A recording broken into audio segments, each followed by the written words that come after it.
নমস্কার বন্ধুরা, পিঙ্কি রন্ধনশালা আপনাদের সকলকে স্বাগত। আজ আমি ডিম দিয়ে একটি নতুনত্ব রেসিপি আপনাদের করে দেখাবো। তার জন্য লাগবে এখানে আমি মিডিয়াম সাইজের 3টে পেঁয়াজ কুচি করে নিয়েছি, আর লঙ্কা কুচি করে নিয়েছি, ধনেপাতা কুচি, আদা রসুন গ্রেট করে নিয়েছি, আর আমি একটা বড় সাইজের টমেটো গ্রেট করে নিয়েছি, আর নিয়েছি 4টে ডিম। তাহলে বন্ধুরা চলে যাই রান্না। গ্যাসে কড়াই বসিয়ে দিয়েছি, এবার কড়াইটা গরম হয়ে গেছে। এবার দিয়ে দিচ্ছি সর্ষের তেল। তেল গরম হয়ে গেছে, এর মধ্যে আমি দিয়ে দিচ্ছি কুচনো পেঁয়াজ। পেঁয়াজটা দেখুন হালকা ভাজা ভাজা হয়ে গেছে।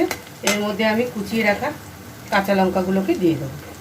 কাঁচা লঙ্কাটাও একটু ভাজা ভাজা হবে। পেঁয়াজ আর লঙ্কাটা ভাজা ভাজা হয়ে গেছে, এর মধ্যে আমি দিয়ে দেবো গ্রেট করে রাখা আদা রসুনটা। আদা রসুনটাও একটু পেঁয়াজের সাথে ভাজা ভাজা করে নেব। আদা রসুনটা কাঁচা গন্ধটা বন্ধুরা চলে গেছে। এর মধ্যে আমি দিয়ে দেবো কিছু গুঁড়ো মশলা। আমি দিয়ে দিয়েছি এখানে দেখুন 1 চামচের মতন জিরে, 1 চামচের মতন ধনে, আর 1 চামচ লাল লঙ্কার গুঁড়ো। এবার দিয়ে দেবো সামান্য পরিমাণ একটু জল, যাতে মশলাটা না পড়ে যায়। সব এবার ভালো করে একটু কষিয়ে নেব। মশলাটা দেখুন ভাজা ভাজা হয়ে গেছে, এর মধ্যে আমি গ্রেট করে রাখা টমেটোটা দিয়ে দিচ্ছি। টমেটোটার সাথে দিয়ে দেবো স্বাদ মতন লবণ, আর দিয়ে দিচ্ছি বন্ধুরা হলুদের গুঁড়ো।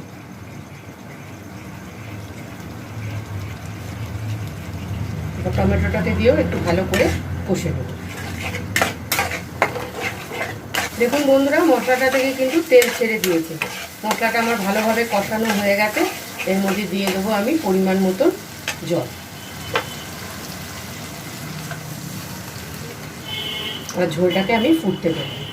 আর বেশি জল দেবো না, সামান্য পরিমাণ একটু দিলাম ঝোল। এবার ঝোলটাকে ফুটতে দেবো। আমি দেখুন 4টে ডিম এখানে ফাটিয়ে নিয়েছি, এর মধ্যে দিয়ে দিচ্ছি স্বাদ মতন লবণ, আর দিয়ে দিচ্ছি একটুখানি হলুদের গুঁড়ো। লবণ আর হলুদের গুঁড়ো দিয়ে ডিমটাকে ভালো করে একটু ফেটিয়ে নেব। দেখুন বন্ধুরা ঝোলটা কিন্তু ফুটে উঠেছে। এবার আমি গ্যাসটাকে কমিয়ে দেব। এবার আমি এই গোলানো ডিমটাকে আস্তে করে এর মধ্যে দিয়ে দেবো।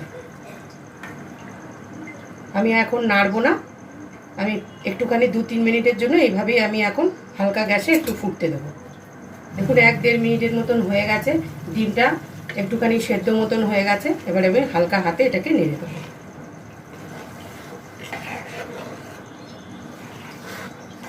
এইভাবে নেড়ে দিলে, এবার নেড়ে দেওয়ার পরে বন্ধুরা আমি আরও গ্যাসের পরে ডিমের তরকারিটাকে আরও 5 মিনিট জন্য রাখবো।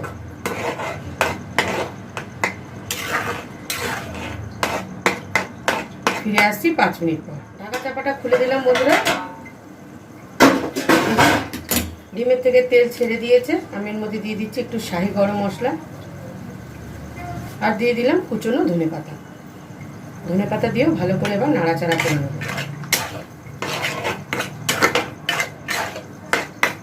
রেসিপি কেমন লাগলো বন্ধুরা অবশ্যই একটু কমেন্ট করে জানাবেন। ভালো লাগলে সকলের সাথে শেয়ার করবেন, এবং আমার চ্যানেলটিকে বন্ধুরা অবশ্যই একটু সাবস্ক্রাইব করবেন। এই ডিমের কিমাটা বন্ধুরা আপনারা রুটি, পরোটা, যা খুশি, লাচ্ছা পরোটা, যে কিছুর সাথে আপনারা খেতে পারেন।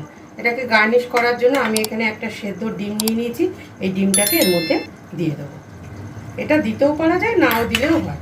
এটা দেখতে ভালো লাগবে বলে আমি এই জন্য এটাকে দিয়েছি।